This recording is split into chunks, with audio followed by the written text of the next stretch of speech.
Okay, let's dive in. Trying to grasp a country's entire history can feel, well, impossible, right?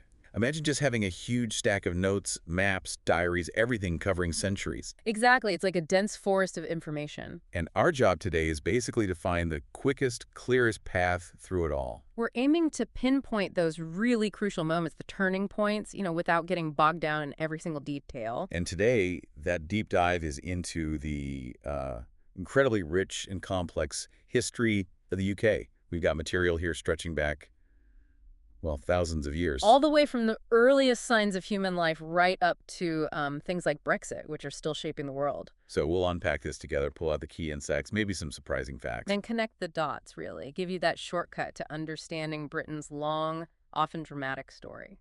Think of it as your curated tour. Forget the dusty archives. We're heading straight for the highlights. So where does this story even begin? Well, the material takes us way back, the very first traces. Even the name Britain.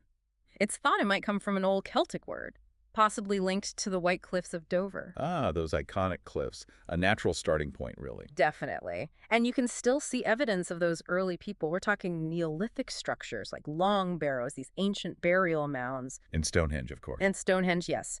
What's fascinating is the research suggests these weren't just mysterious stones. Around, say, 1300 BC, they were actually centers, religious, political, even economic hubs. Right. So much more than just places for rituals. They were central to society. Absolutely. Foundational. Now, before the Romans arrived, the island was home to various tribes. We generally call them Britons, and they had Celtic origins. Migrants from Europe. Seems likely, yeah. Areas like Russia, Central Europe, they're seen as ancestors of people in modern Scotland, Wales, Ireland, Cornwall. And what were their lives like based on this material? Primarily agricultural, it seems. Skilled with iron. Using pretty advanced plows for the time, they were organized into clans. And they had druids as spiritual leaders. Yes, the Druids held significant influence. And interestingly, the material makes a point about the role of women. Queen Boudica, for example. The warrior queen who fought the Romans. That's her. Fiercely resisted the invasion, apparently fought from her chariot before she was eventually defeated, a really powerful figure. Which leads us neatly to the Romans themselves. Julius Caesar popped over first, didn't he? He did, yeah. Quick visits, 55 and 54 BCE.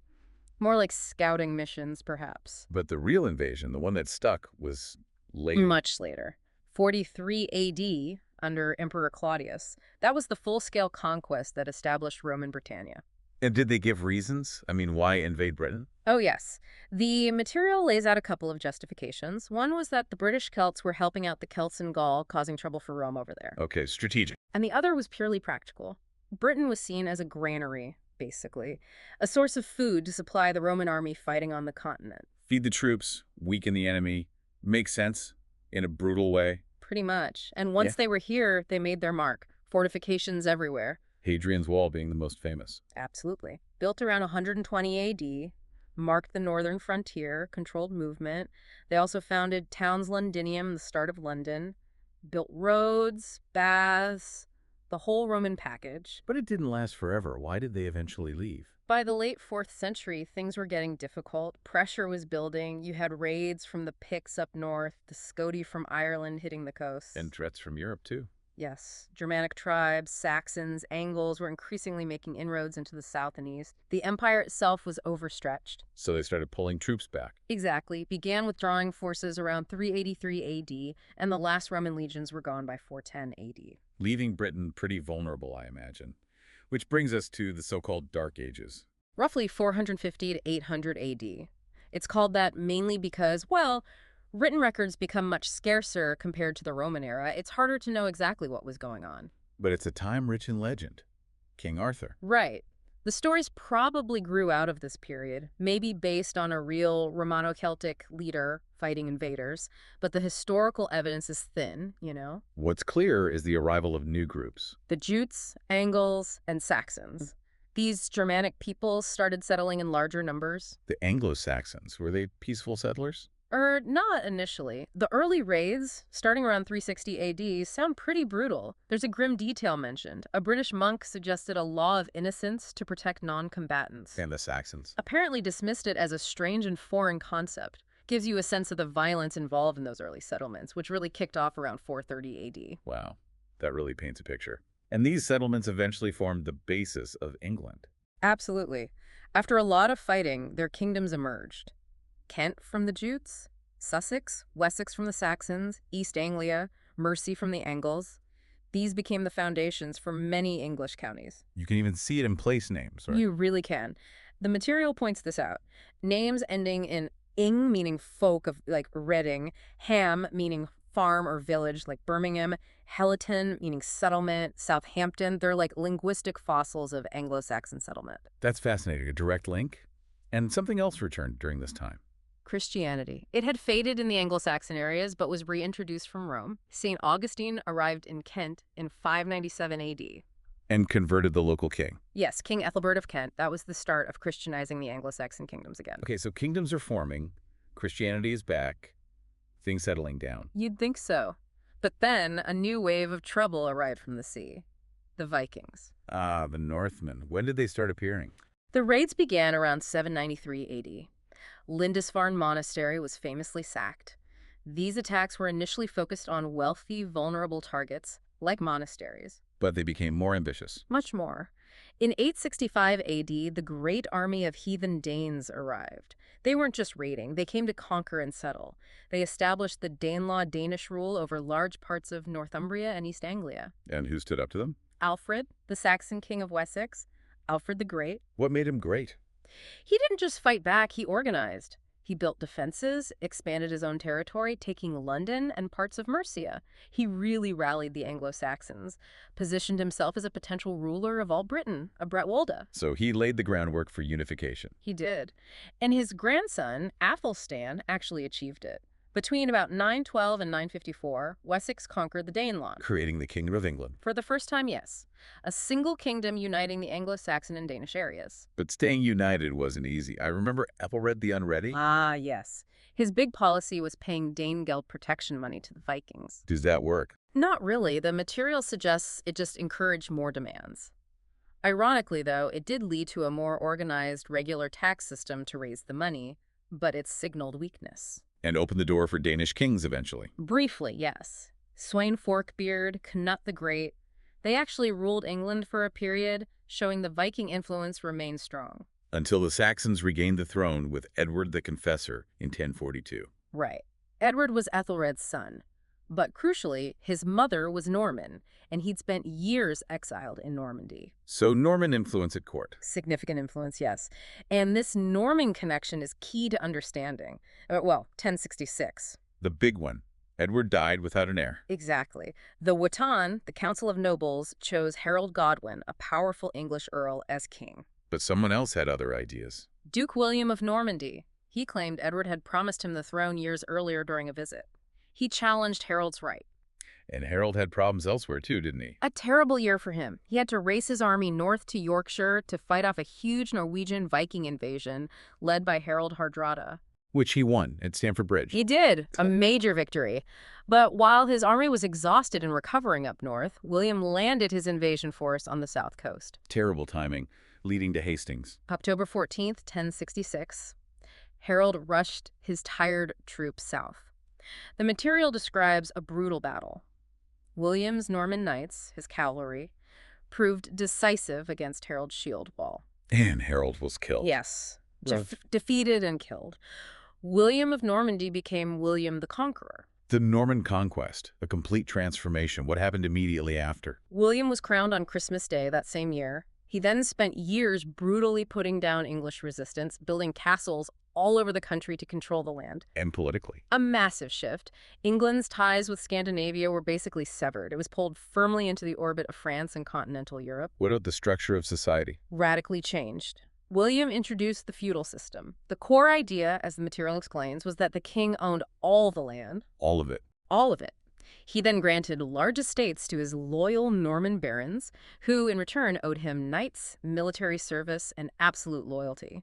They then granted smaller parcels to their followers and so on down. A strict hierarchy based on land for service. And the old English elite. Pretty much wiped out. The material speaks of an almost total replacement of the Anglo-Saxon aristocracy and the top churchmen with Normans. Power, land, influence, it all changed hands. What about language? Did English disappear? Not spoken English, obviously, but for official, business, law, government, the church. Latin and Anglo-Norman, the French dialect the Normans spoke, took over. Written English became very rare for centuries, until the 13th century, really. That's a huge cultural impact. Yeah. Shows how deep the conquest went. Absolutely. And William wanted to know exactly what he'd conquered. The Doomsday Book. Exactly. Commissioned in 1085. An incredibly detailed survey, the first real national census. Who owned what land, how many people lived there, livestock, mills, resources, everything. An astonishing administrative feat. So William sets up this new Norman England.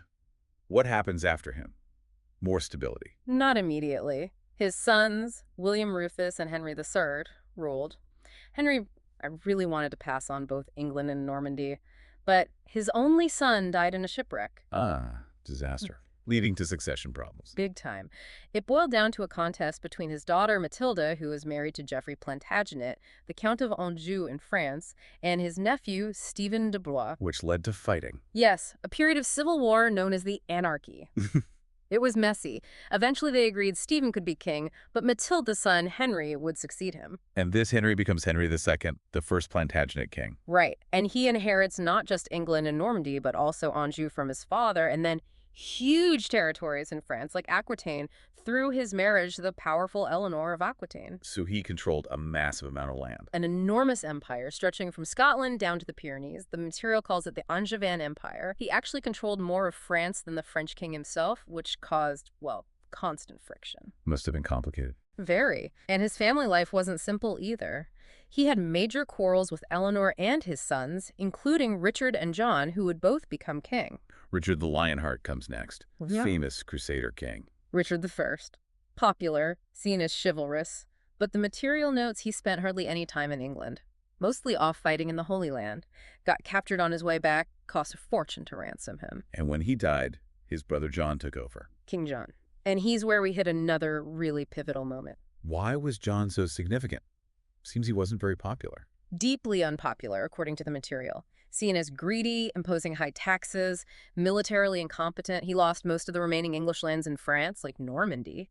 That really angered the barons who held lands on both sides, plus he quarreled badly with the Pope. So a combination of failures and heavy-handedness. Exactly. And this widespread discontent among the powerful barons boiled over. They basically cornered him. Right. In 1215, yes. They forced him to agree to a Charter of Liberties Magna Carta. Why is Magna Carta still seen as so important today? What did it actually do? Its huge significance, the material stresses, is that it was the first time a king's power was formally limited by a written document. It established the principle that everyone, including the king, was subject to the law. Not above it. Precisely. It also guaranteed certain rights for free men, things like protection from illegal imprisonment, access to swift justice, limitations on feudal payments. Clause 39 is famous. No free man could be punished except through the law of the land or judgment by his peers. The seeds of trial by jury and due process. Absolutely. Foundational stuff. It even set up a council of 25 barons to make sure the king stuck to the agreement. It gave the nobles collective power against the crown. And the material links this to the end of feudalism. It marks a turning point. By asserting rights against the king based on law, not just feudal obligation, it began to erode that purely hierarchical system William had imposed. It recognized the barons as a class with rights. Okay, so Magna Carta limits the king. Mm-hmm. What happens next? Does this lead towards Parliament? It's a gradual process. John's son, Henry III, became king as a child, so the nobles initially had more control, guided by Magna Carta. But as Henry grew up, he clashed with them over spending and his reliance on foreign advisors. Leading to another confrontation. Yes. In 1258, a group of barons led by Simon de Montfort effectively took control for a while. They forced Henry to accept reforms and, crucially, they elected a council to oversee the government. And they called this council Parliament, from the French word parler, to talk. This council, the material explains, aimed to make laws, discuss policy, and very importantly, control the king's finances. Controlling the money. That's real power starting to shift. It really is. De Montfort's parliament even included representatives from the pounds and knights from the shires, not just barons. Although de Montfort was eventually defeated, the idea took root. So Edward I, Henry's son, built on this. Edward de Lissa saw the practical value. He needed money for his wars. In 1275, he summoned what's often called the Model Parliament, or the first real parliament. Why real? Who was there? Because it established a clearer pattern. It included bishops and abbots, earls and barons, but also 2 knights from each county and 2 representatives, burgesses or citizens from the major towns. The commons were starting to take shape alongside the lords. And the reason was primarily financial. Largely, yes. He needed their consent to raise taxes. The material emphasizes this growing principle.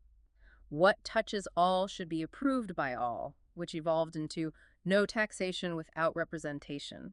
Consent, especially from those who held the purse strings in the counties and towns, became increasingly necessary. So Parliament starts as a way for the king to get money, but evolves into a body that needs to approve laws and taxes. Exactly. A slow evolution, but fundamental. And alongside politics, the justice system was also developing. Common law. Yes.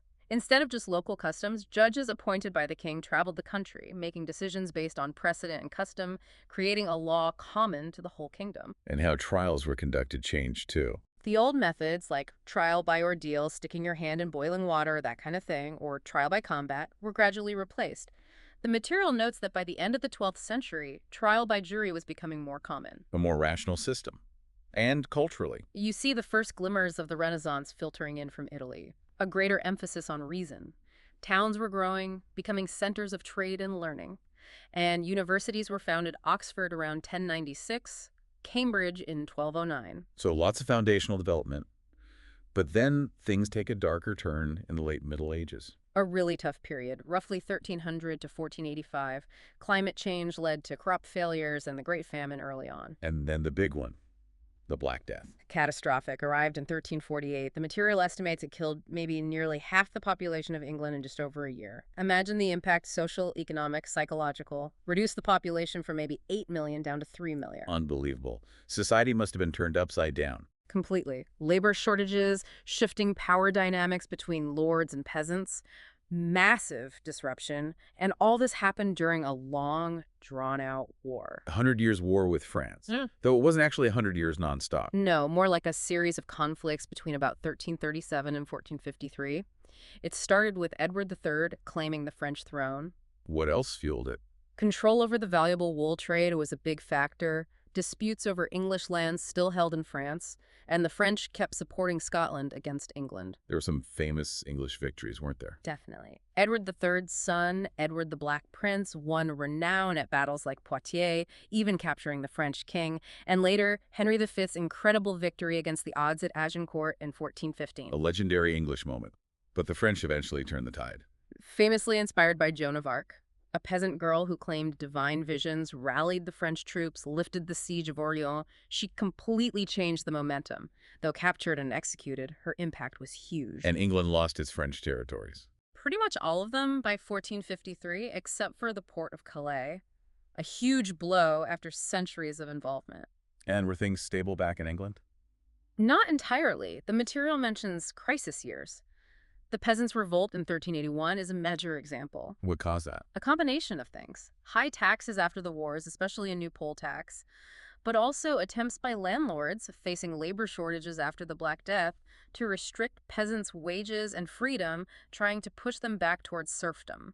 Wat Tyler led the rebellion. Shows the deep social tensions. And after the 100 Years' War ended, another conflict started. This time internal. Yes, the Wars of the Roses, a complex, bloody struggle for the throne between 2 branches of the royal family. Lancaster versus York, the Red Rose and the White Rose. That's right, both descended from Edward III. It kicked off properly around 1460, lasting intermittently until 1485. Why did it start then?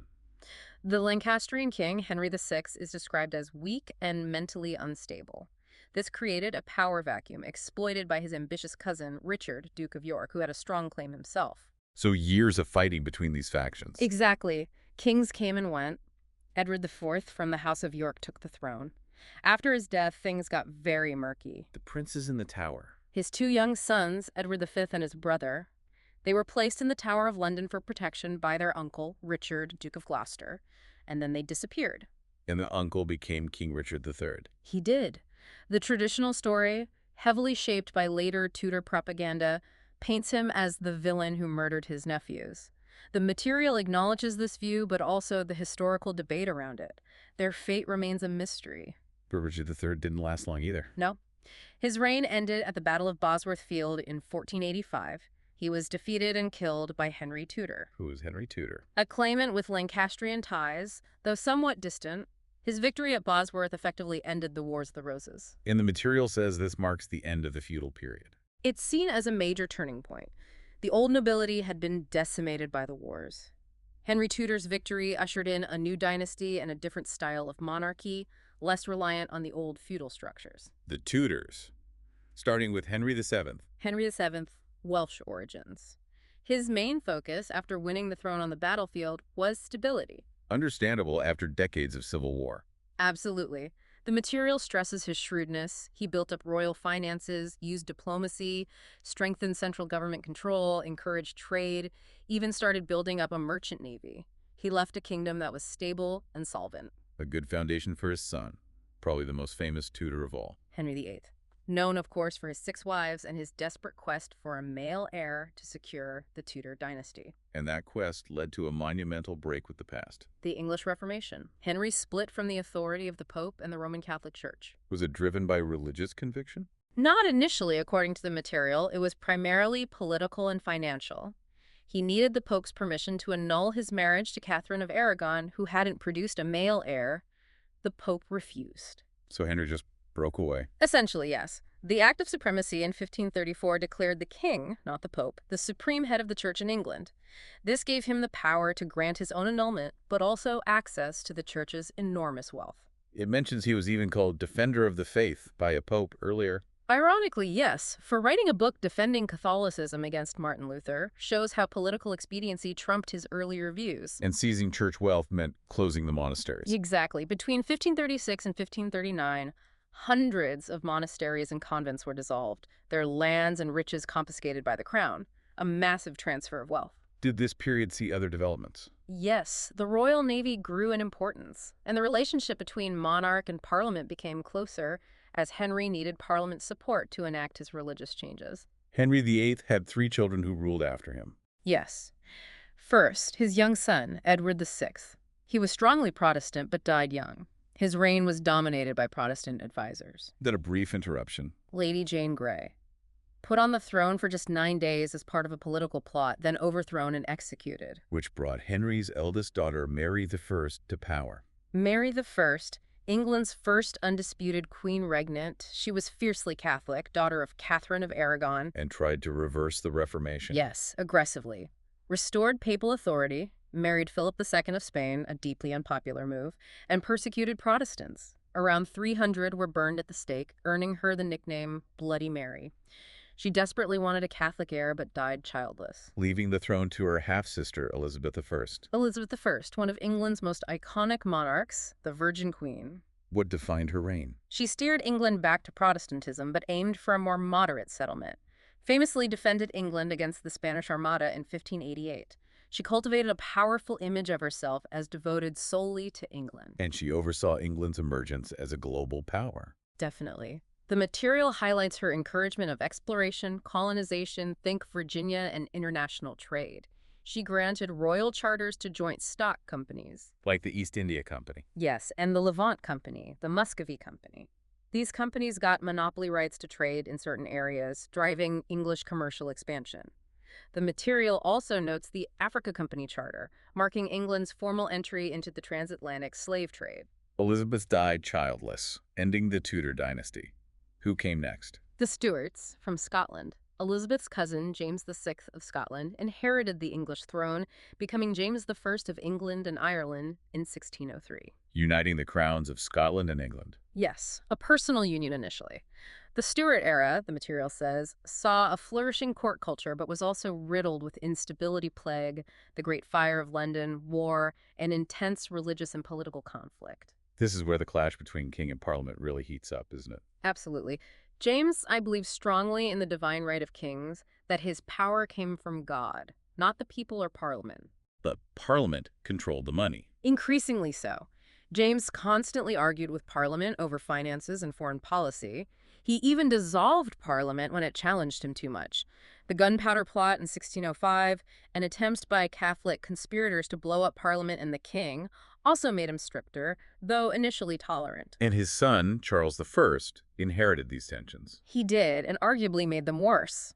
Charles also believed fervently in his divine right. He fought costly, unsuccessful wars, levied taxes without Parliament's consent, and eventually tried to rule entirely without Parliament for 11 years, the personal rule. How did that end? He needed money for a war against the Scots and was forced to recall Parliament in 1640. This long Parliament was determined to curb royal power permanently. Passing laws like the Triennial Act. Yes, requiring Parliament to meet regularly.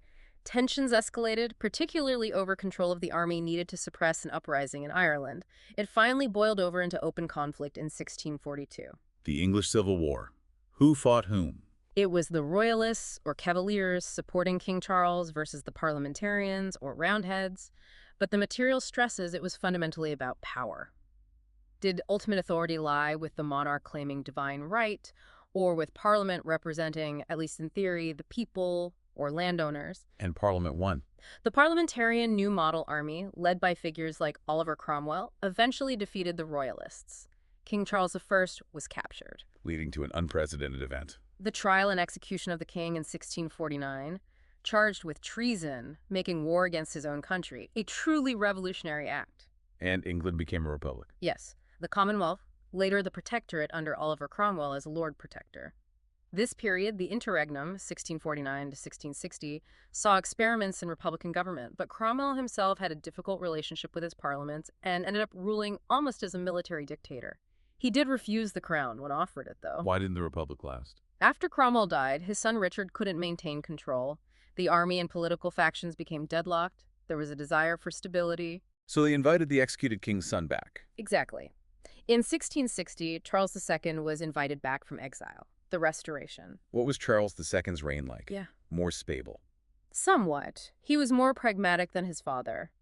The material mentions his policy of religious tolerance, though Parliament remained strongly anti-Catholic, passing the Test Act to exclude them from office. It was also a time of disaster, though. Yes, the Great Plague of 1665 killed huge numbers in London, followed by the Great Fire of London in 1666, which destroyed much of the medieval city. And political parties started to form. Yes, the Whigs and Tories emerged during debates over the succession, particularly whether Charles II's openly Catholic brother James should inherit the throne. Whigs generally opposed Catholic influence and absolute monarchy. Tories supported the crown and the Anglican Church. And James II did become king. He did, in 1685. He quickly alienated many by appointing Catholics to high office, ignoring the Test Act, and ruling assertively without Parliament. What was the final straw? The birth of his son in 1688. This raised the prospect of a permanent Catholic dynasty, which terrified the Protestant political establishment. Leading to another revolution. The Glorious Revolution of 1688.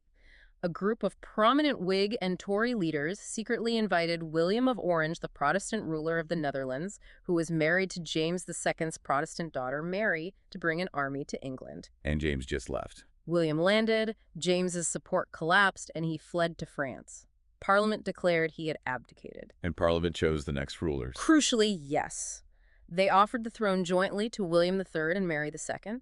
This demonstrated Parliament's ultimate authority to determine the succession. But there were conditions. Big ones. They had to accept the Declaration of Rights, enacted as the Bill of Rights in 1689. What did the Bill of Rights establish? It fundamentally limited the monarch's power.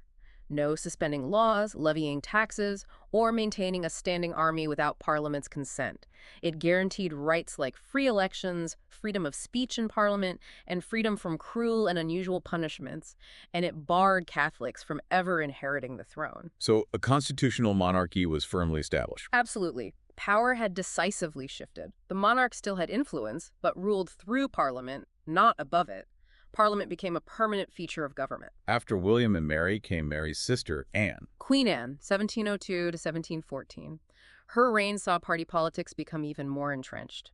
But the most significant event was the Act of Union in 1707. Uniting England and Scotland. Yes, it merged the English and Scottish parliaments into the Parliament of Great Britain, creating a single kingdom with a common flag and coinage, though Scotland kept its own legal system, church, and education system. And Anne died without children, triggering a succession plan. Right.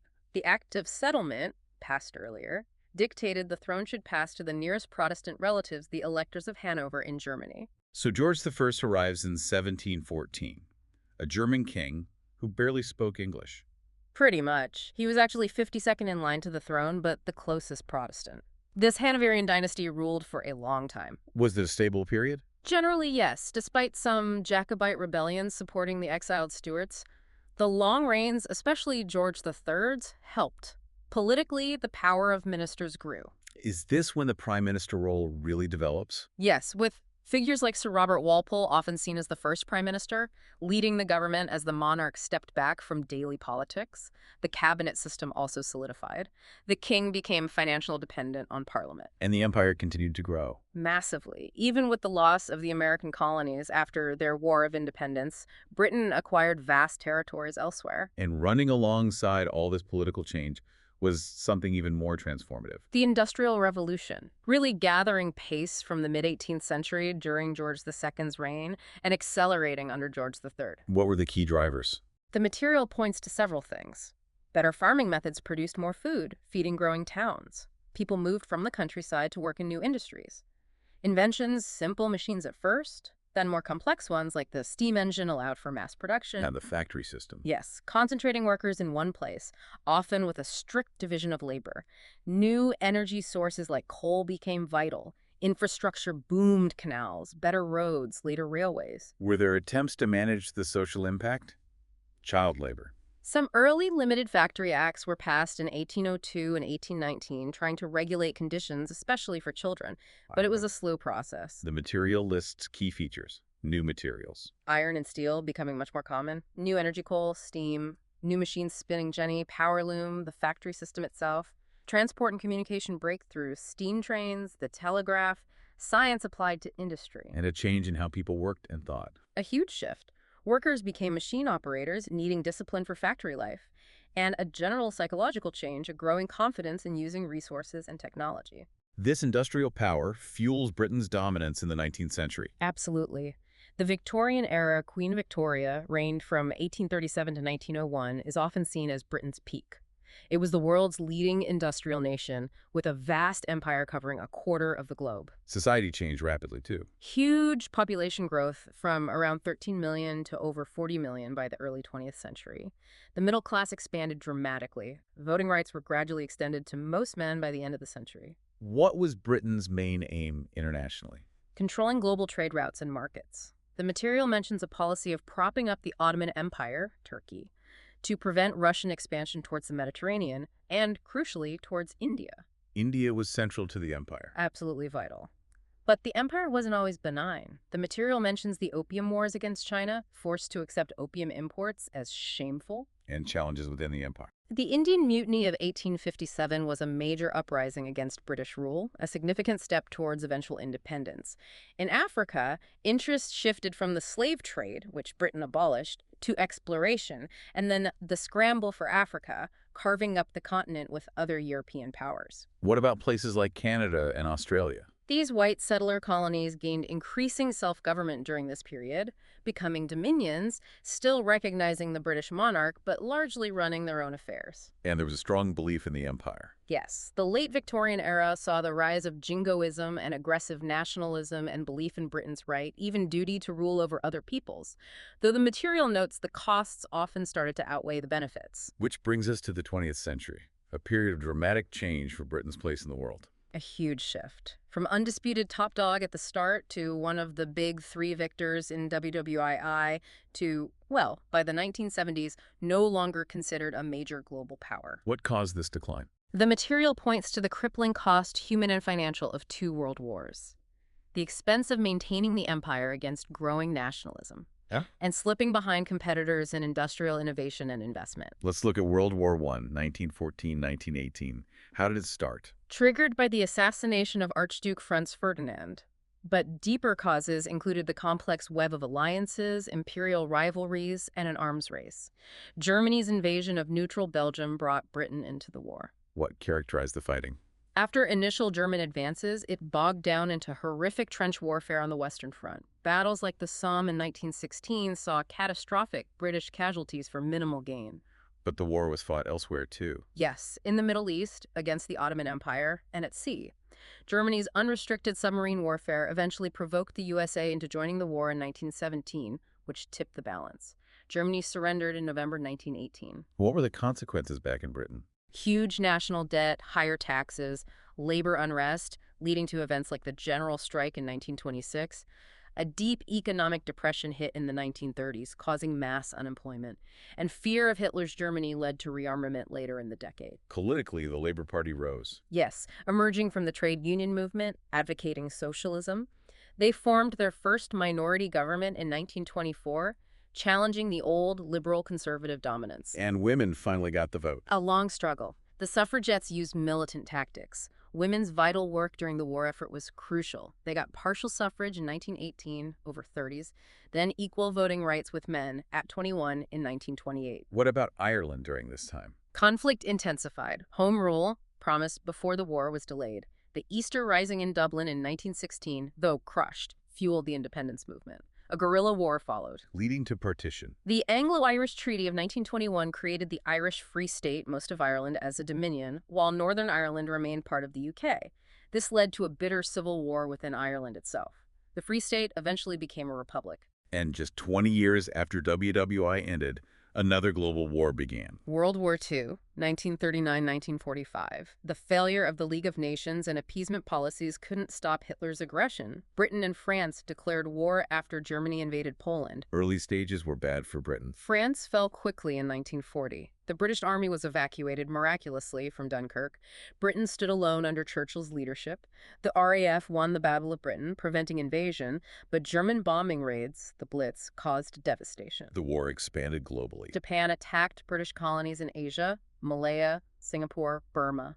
The fall of Singapore was a major blow. What were the turning points? Germany invading the Soviet Union in 1941, and Japan attacking Pearl Harbor, bringing the U.S. into the war. The Allies gradually gained the upper hand in North Africa, Italy on the Eastern Front. And the invasion of France. D-Day, June 1944. Allied forces landed in Normandy, opening the Western Front. Germany surrendered in May 1945. Japan surrendered in August after the U.S. dropped atomic bombs on Hiroshima and Nagasaki. The cost in lives was immense. What kind of world emerged after WWII? The United Nations was created to try and keep the peace. But the wartime alliance shattered, leading to the Cold War. The West, led by the U.S., with Britain as a key ally, versus the Soviet bloc in the East. Britain played a role in the Cold War. Definitely.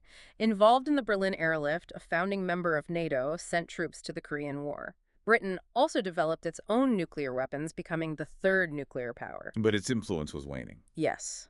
The Suez Crisis in 1956 really exposed this. Britain, France, and Israel invaded Egypt to seize the Suez Canal, but were forced to withdraw under U.S. pressure. It was a humiliation, showing Britain couldn't act independently against U.S. wishes, and it accelerated the end of the empire. Alongside these international changes, there were big reforms at home.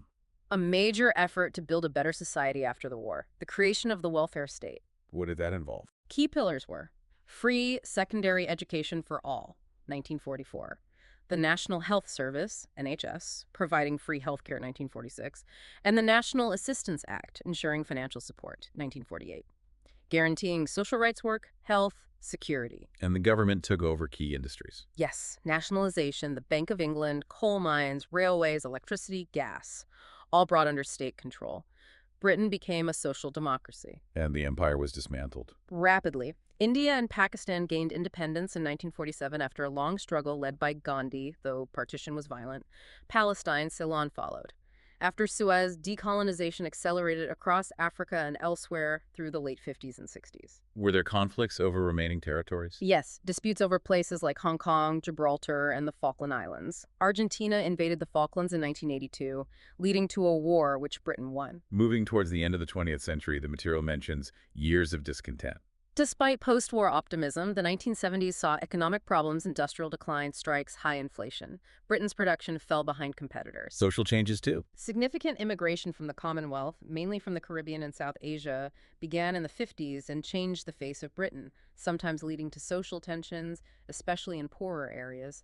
Unemployment also rose sharply. Setting the stage for Margaret Thatcher. Elected in 1979, Britain's first female PM. Her new politics involved a radical break. Privatizing nationalized industries, reducing the power of trade unions, famously defeating the miners' strike, and emphasizing free markets. A controversial figure. Hugely. Supporters credited her with revitalizing the economy. Critics accused her of creating deep social divisions, a two-nation society, widening the gap between rich and poor, North and South. She won 3 elections before being replaced by John Major, followed by Tony Blair and New Labour. Blair won a landslide in 1997, moving the Labour Party to the center. His government increased spending on health and education, introduced a minimum wage, oversaw devolution for Scotland and Wales, and made progress on peace in Northern Ireland. Good Friday Agreement. His foreign policy was significant, too. Very strong alignment with the U.S., particularly after 9/11. Britain participated in the invasions of Afghanistan 2001, and much more controversially, Iraq 2003. Blair resigned in 2007, succeeded by Gordon Brown, then David Cameron, then Theresa May. The material also touches on the monarchy in the modern era. The name changed. Yes, during WWI, George V changed the family name from the German Saxe-Coburg-Gotha to the very English Windsor in 1917 because of anti-German feeling. What's their role been? Important symbolic figureheads, especially during the wars, boosting morale. Head of the Commonwealth, fostering international ties. There was an abdication crisis. Edward VIII gave up the throne in 1936 to marry Wallis Simpson, an American divorcee deemed unacceptable as queen. A huge shock. So his brother George VI became king. Unexpectedly. He's portrayed as hardworking, especially during WWII, staying in London during the Blitz, visiting bombed areas, working closely with Churchill. He also ceased being Emperor of India when it became independent. And his daughter, Queen Elizabeth II. Her long reign is noted for providing stability and continuity. The material outlines her duties stayed openings of Parliament, approving laws, weekly meetings with the PM representing Britain abroad, acting as a focus for national identity and encouraging public service.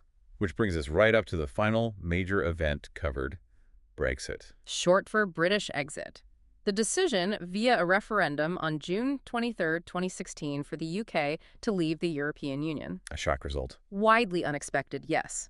It had immediate economic impacts, like the pound falling sharply. Prime Minister David Cameron, who'd campaigned to remain, resigned. Theresa May took over. What was the vote breakdown? 51.9% voted leave, 17.4 million, against 48.1% remain, 16.1 million. Turnout was high, 72.2%. And the process of leaving began. Yes, the UK officially left the EU some years later after complex negotiations and political upheaval, with the planned effective date initially set for March 2019.